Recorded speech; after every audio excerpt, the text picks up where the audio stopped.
Becky, what are the chances of taking the need for funding for our natural resources to the public in Michigan, to the voters?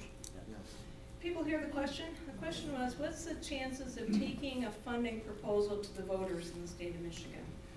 Well, it's pricey. It's pricey.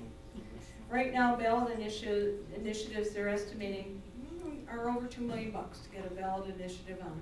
And then to run a campaign, depending on who fights it, you know, we're usually in the 10 million mark. So that's why you've seen a reluctance for folks in terms of who has the financial oomph at this point to go forward. I will tell you, we need to do something. Our user pay method, and not only on the natural resource side, but also on the environmental side in terms of fees, is a broken system. It was designed, the user pay system was designed to earmark specific funding when it was only a portion of the funding.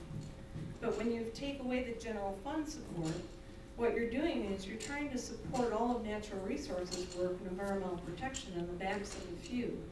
And it doesn't matter whether it's hunters and anglers, or snowmobilers, or people, industries that are paying for use fees. They only want their permit to really support those programs, and they want to see it earmarked.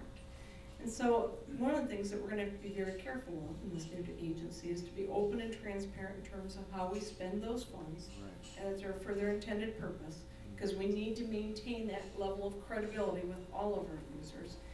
But likewise, we've got to find another mechanism. If we're not going to use general fund to support these programs, we've got to find another funding source that taps a broader public out there than just a portion of it. And that's the difficulty of it. Now, can we put it on the ballot? Yeah, we could probably muster it to put it on the ballot, but I will tell you this right now, there's a lot of groups, and some of them are pretty powerful in terms of their influence on the legislature.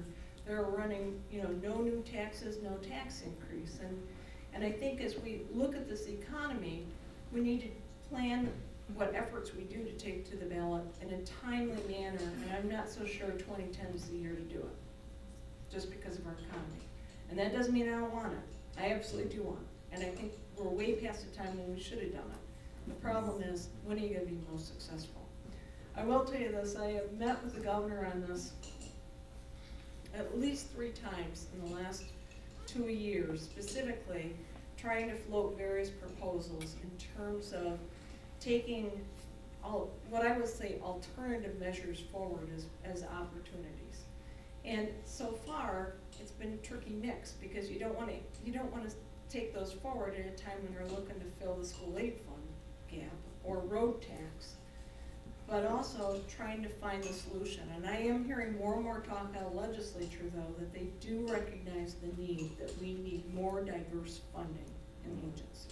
So I think there is growing recognition there. So I don't know if I addressed the question, but those are my thoughts.